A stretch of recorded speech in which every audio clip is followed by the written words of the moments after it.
Hello, I'm Joyce Woodworth. Welcome to the Spirit of the Heartland. Today we're meeting with two Vietnam War veterans to hear their wartime experiences and find out why they returned back to Vietnam years later to the country that they fought in when they were young men. At this time, I'd like to introduce Jim Bamanek and John Borman. Hi, gentlemen. Hello. How are you doing?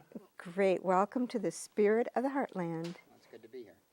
Now, I'd like to find out first off what your experiences were in Vietnam. Jim, now I know you were in the Army. You were a soldier over in Vietnam.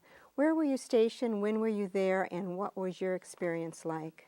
I got to my unit on Christmas Eve, 1968, and so I was there basically for the whole year of 1969.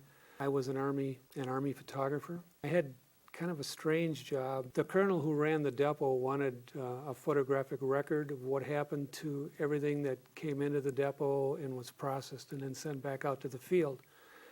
So I spent the year traveling around the, Central Highlands in the truck convoys, C-130s, choppers, and basically following almost anything you could ask for from the depot out into the field and back. The other part of the job was to send home what we called public information news, releases. I just walk into the depot or into one of the base camps I went to and picked out a soldier and got a little story about him, took some pictures, brought it back to our camp, and then wrote it up and then mailed it off to his paper. John, now I understand that you were in the Marine Corps. Yes. Tell me where you were stationed, how long you were there, and your wartime experiences. Yeah. Well, I spent 4 years in the Marine Corps, and 2 of those years were spent in Vietnam. I actually did 2 tours in Vietnam. The first time I arrived was in March of 1966, just a few days after my 19th birthday. What I did in the Marine Corps was I was an armor. I took care of weapons. And I was assigned to the first, what's called a CH-46 helicopter squadron that went to Vietnam because they had 50 calibers mounted on those helicopters, and that's the reason I went over with them, because as an armorer, that's one of the things that I did was take care of the weapons. What I also did while I was there was I flew as a gunner. I flew 126 combat missions while I was there. My first tour was for about 12 months. I came back again. I was only back here for about 4 months, and then I went right back to Vietnam for a second tour. And the second tour was then for about 10 months, and that one got cut a little short. I flew every conceivable mission you can think of. I flew helicopter assaults where we put Marines on the ground. I flew medevac missions. I flew resupplies. I moved refugees. It seemed like the 2 years went by in a blur. I was either cleaning guns or flying. That's about what it amounted to. But what still sticks in my mind more than anything else is how beautiful the country was. And that was one of the things that really kind of prompted me to go back to the country, to see it in the context of peacetime as opposed to wartime. Country itself is absolutely beautiful. It's the greenest green you've ever seen. The ocean is multiple colors. It's just a beautiful place. And I used to fly a lot too in choppers, and I used to see it from the air more than from the ground, which gave, I think, you and I both a different view of what it was like. Flying over some of the valleys and everything, it was just a gorgeous place to see. Let's talk about the people of Vietnam. How did they treat you during the war? They seemed to be very, very, friendly. But it was kind of a, double-edged sword, you could say, because you didn't know who was a VC or who was just being friendly. It's like you never turned your back, even though everything seemed to be fine. You didn't know. Just for an example, we had a guy that used to come into our unit to cut hair. He was our barber, and I was there for probably 6 months, and we got attacked one night, and the next morning we were going out in the wire, and there was our barber. So this guy was cutting our hair during the daytime, and he was out at night shooting at us. So. John, I noticed you're nodding your head. Do you agree? Tell me about your experiences with the people there. I think that the second occupation of every barber in Vietnam during the war was Viet Cong agent, because I can't tell you how many times I've heard that same story from other Vietnam veterans. But that was a fact of life. Now that's what really kind of distinguished my experience. in the Marine Corps, we were so concerned about base security, particularly because we had all the helicopters. We never allowed any Vietnamese on our base. We had other Marines cutting our hair. Of course, Marines don't have much hair in the first place, so it didn't make that much difference. But we never had any people on any Vietnamese people. The sad fact of the matter is that in the 2 years and the 2 tours that I was in there in Vietnam, I had little, if any, contact at all with the Vietnamese. I tell people I have a PowerPoint presentation that I do, and I have photographs that were taken back in '66 and '67. And every photograph that I have is really over the barrel of my .50 caliber machine gun. And I tell people that really was my relationship. I was either shooting at them or they were shooting at me.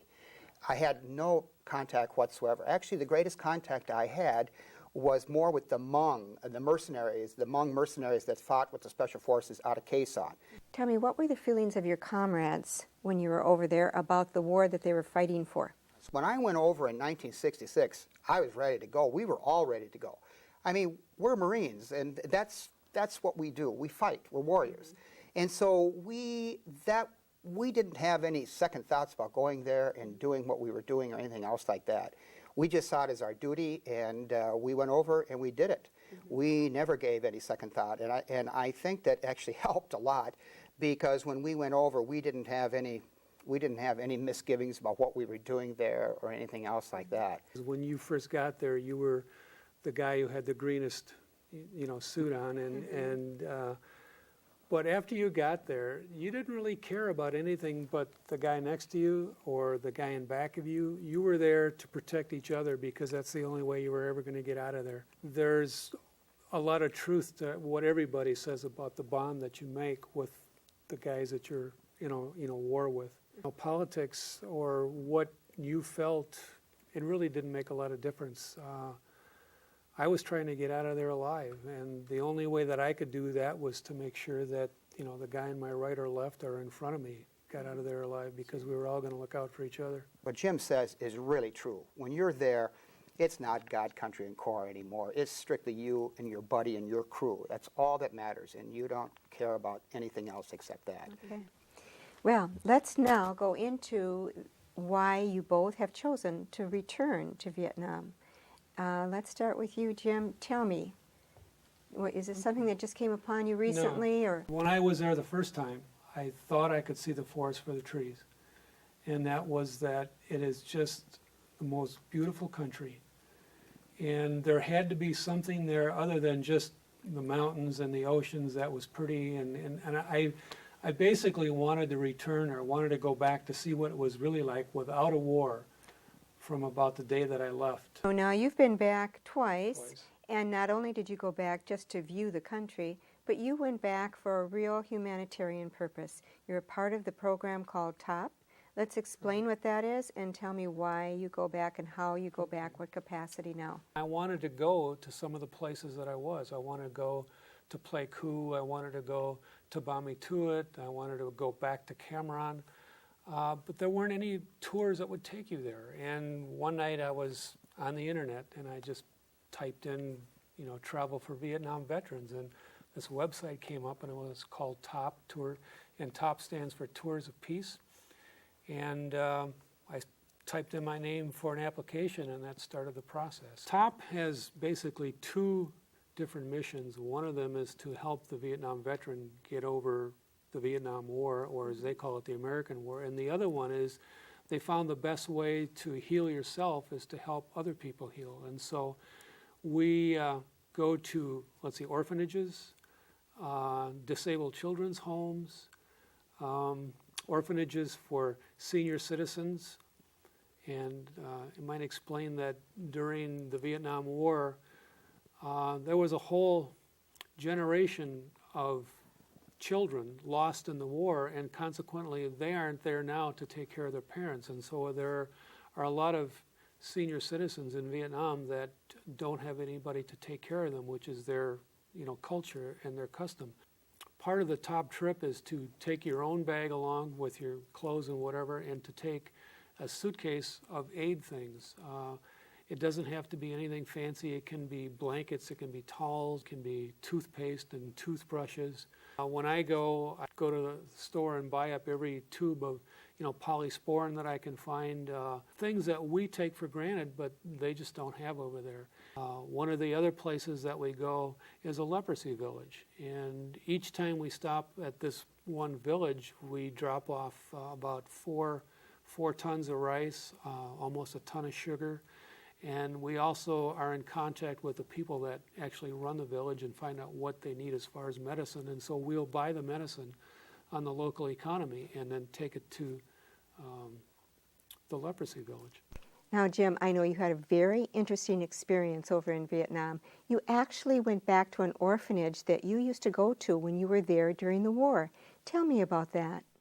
Right across the bay, there was a little city called Bang Oi, and there was an orphanage there. It was called Sao Mai, which means rising star. The unit that I was with decided to, I suppose you could say, sponsor the orphanage.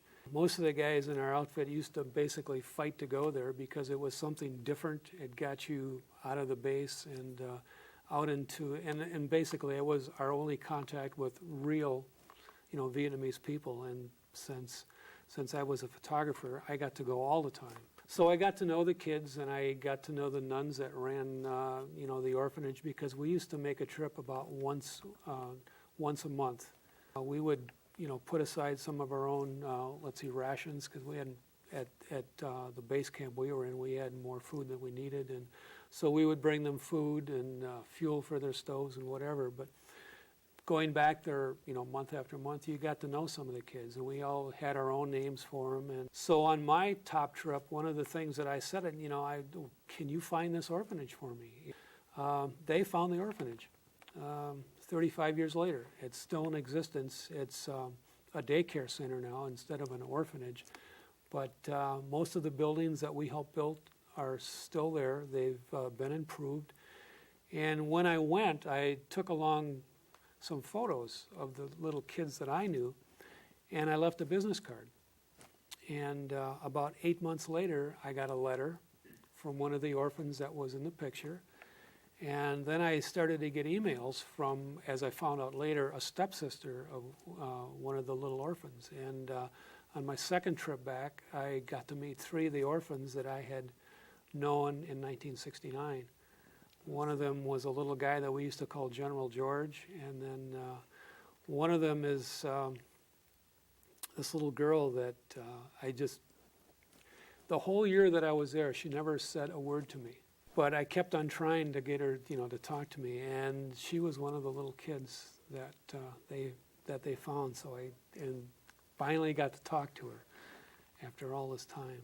I found out the reason that she didn't talk is because she was afraid of people in uniform. Her entire family was killed by the VC, and that just kind of, she didn't like, soldiers or uniforms. And I found out later in my tour that that's why she never talked to anybody. But they're the little kids I knew in 1969.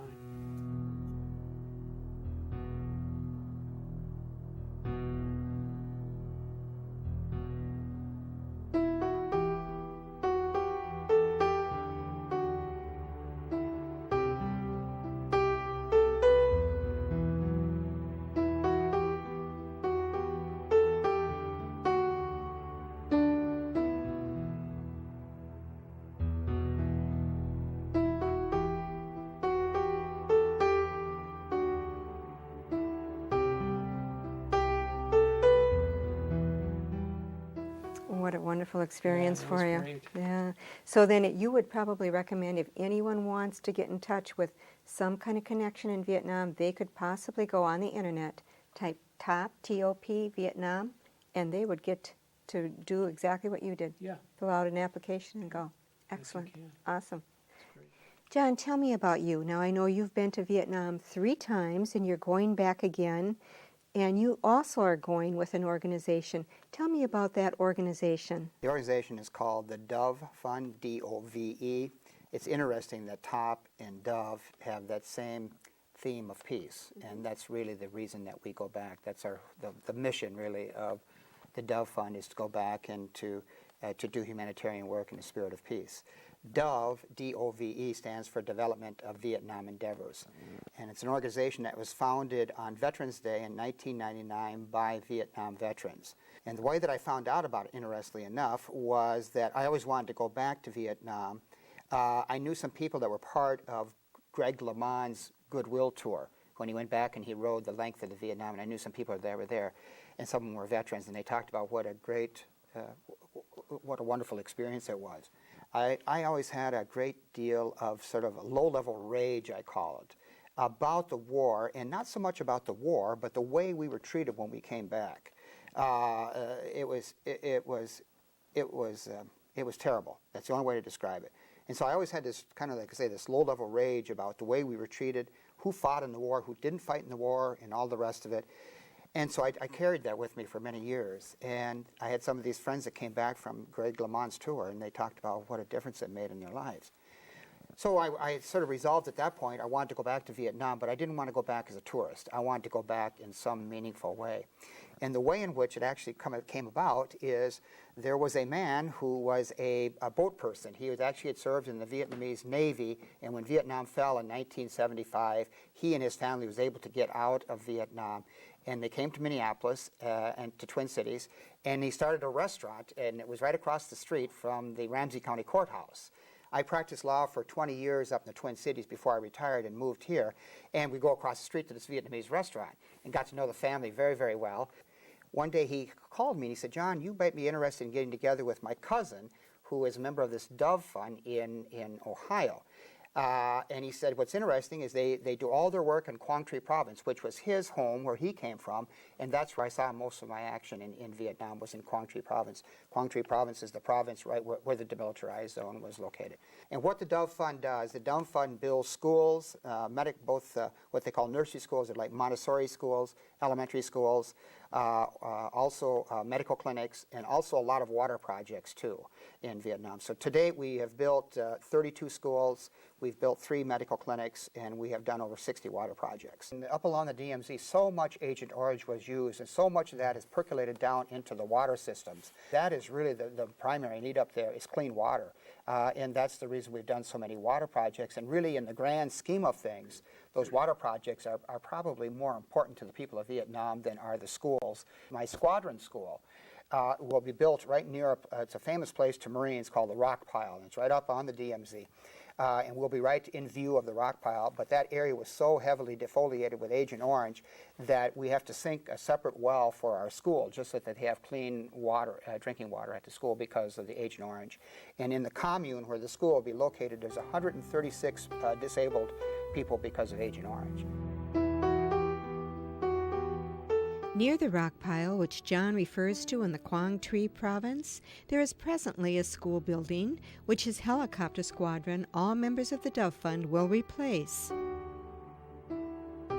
It is typical of the Dove Fund to find these schools throughout Vietnam, many of them dilapidated, crowded, and dreary, and rebuild them into a much brighter, comfortable learning environment, which meet the children's basic needs for education, but also with clean water.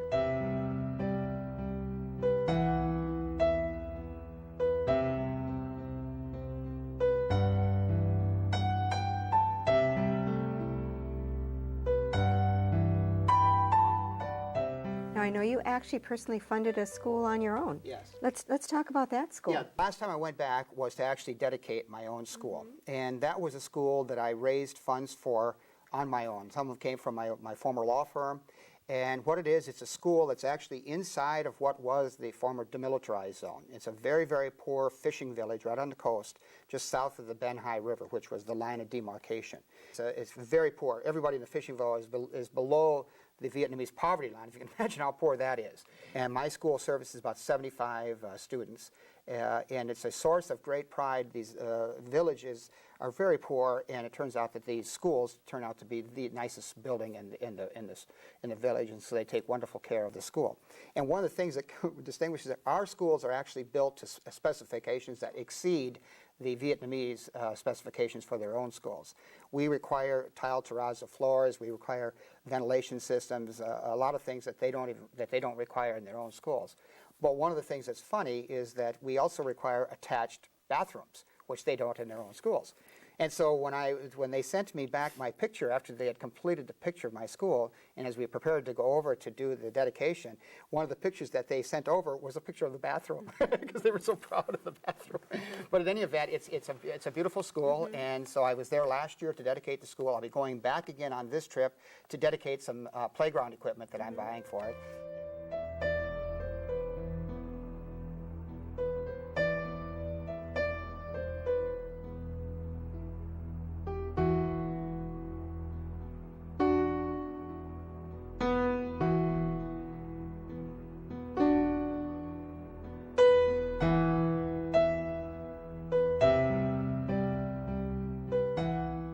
Now this time I understand you're taking people from Winona with you. Tell me about that. On this trip, and what I'm really proud, really excited about, is a school that we'll be dedicating that will be built by the Hiawatha Valley Marines. The money that was raised for the Hiawatha Valley Marine School came from people all over the Winona area here. The local Marines that will be going, Jerry Craig, our city councilman, will be going over. He's one of the founders of the Hiawatha Valley Marines. And he's going over for two reasons. Number one, obviously to dedicate the school, but also we have started, Debbie White was on the last trip, and she actually initiated what's called Sister City discussions with 3 different cities in Vietnam about a sister city relationship. And so he's going over to dedicate our school and also to follow up on some of those sister city discussions. Eric Sorensen right now is our city manager. He's trying to adjust his schedule in such a way that he'll be able to join us. And then there's other local Marines from Hiawatha Valley Marines that have come from St. Charles, from all over this area here that'll be also going on trip. But those are the primary. There'll be 6 of us Marines from the Hiawatha Valley Marines going over. Great. Well, you both are doing a fabulous job over there. Tell me about the people over there now, after the war. You've come back. How are they treating you now? Are they happy to see you? It's the most amazing thing to go back to Vietnam. One of the few times that we had to have an official government guide is when we went to Khe Sanh, and we were walking around what's left of the base there, and we met some other tourists, and their guide walked up to me and he asked me if I was an American veteran, and I said yeah, and he said, let me shake your hand, and he put his arm around me. He said, I was VC for 16 years. And this guy walks out of the blue. I mean, he was our former enemy, and I was his. I have yet to have anybody in Vietnam come up to me and ask me or tell me, what are you doing here? Why are you back here? We have, Vietnam vets come up to us and want their picture taken with us, want to shake our hands and want to talk to us. And it's an amazing thing. Getting kind of back to what John was talking about, the way Vietnam vets were treated when we got home. The Vietnamese people tell us that that's in the past, and we know it was your government and not you that's to blame. He said, we don't hold any grudge against the veterans, and so they welcome us back with open arms. The reception is beyond description. Because the Dove Fund actually works hand in hand with the provincial government in Quang Tri Province and also in Quang Nam Province, we actually work with the provincial officials. All of those provincial officials are either former NVA, North Vietnamese Army, or former Viet Cong. There's a picture that I gave you of us American veterans and actually 2 Viet Cong that's taken on the airstrip where I was where my base was, the last base I was in Vietnam. And that to me is what it's all about, because we're all arm in arm, and the 2 that are shown there were Viet Cong. The first thing they want to know when they meet you is, number 1, when you were there, number 2, who you were with. Because they had intelligence just like we did. So if I was with 1st Battalion, 7th Marines, they would know whether or not they'd actually faced us in combat. And that's a tremendous bond if they've actually faced you in combat. Last year, after we had finished our work in the southern part of the country, we went up to Hanoi, and there was a group of us that went to Dien Bien Phu. And as we walked into this huge museum complex, a 3-star Vietnamese general walked up to us. And he looks at us and he says, are you Americans or are you French? And he said, are you veterans? And we said, yes. And he said, are you veterans of the American War? And we said, yes, we are. And then he had a whole delegation with him, and he had a translator with him. He was asking these questions through the translator. And all of a sudden, he looks at us, and he opens his arms up like this, and he says something to the translator, and the translator says, "Welcome." And he says, "It would be my honor. He said, we are honored to have you American veterans here. And it would be my personal honor to take you on a personal tour of the museum," which is what he did. And as we were going through the museum, I noticed this man because he was wearing an NVA uniform, an NVA officer's uniform, and he wanted to know if any of the Marines had been at Quezon. Well, I had been at Quezon. So he said he wanted to meet. And so Dodie brings him over and he meets. His name is Long Von K. And we get started talking. The first question, number one, were you at Quezon? Yes, I was. What units were you with? No, when were you there? And I said, well, I was there in 66 and 67. He looked at me kind of odd because it's a long time. And then I explained, I said, well, look, I was flying in helicopters. And then he said, what unit were you with? I said, well, I was flying in and out of there on helicopters. He says, oh, helicopters. He said, I know about helicopters. And then he proceeded to explain that on August 27th of 1967, he was hit by a rocket from a helicopter gunship. At the time, he was not wearing medals. He was only wearing 3 ribbons. And the reason for that was out of respect for the Dien Bien Phu veteran that he was there from his village. Then what he did was he pulled out of his pocket these 3 medals, and I think to prove that he was telling me the truth. At the very moment he hands me the medals, he unbuttons his blouse, the coat, officer's coat, and he opens up the blouse, and he had a T-shirt on, and I think this was also to prove to me that he was telling me the truth. He lifted up his T-shirt, and this guy with scars from neck all the way down. He pulled up both pant legs. And it was amazing. I mean, how he survived is beyond me. I said, but tell him I was wounded when my helicopter was shot down by some of his rockets, which is actually what happened. We were doing a medevac on a hilltop. As we were going in to do the medevacs, we got hit by rockets, and it was all over. And so as I'm pinning on the medals, and Dodie's doing the translation, and Dodie got to the part about the rockets, and that I had been shot down by his rockets, and all of a sudden Kay goes, oh! It's like what goes around comes around. And he reached over and just grabbed me and hugged me, and he just held on to me. He just held on to me for the longest time. And it was just an incredible experience. Now we write back and forth to each other, and when we go back this trip, a part of us will be going up to Hanoi, and we'll go over and see him in his village. When you meet your former enemy, there is no animosity whatsoever. In fact, there's a great deal of respect. In some ways, I hate to say it, but in some ways we actually get more respect for our involvement in the Vietnam War there than we do back here in the United States. Sounds like you both are receiving a lot more than you actually are giving. Exactly. Absolutely. You get so much more back than you ever give. I want to thank you, gentlemen, so much for your humanitarian efforts in Vietnam. It's been awesome, and thanks for your great stories. This has been Joyce Woodworth. Thank you for joining me today. Please join me again next week. Till then, enjoy the spirit of the Heartland.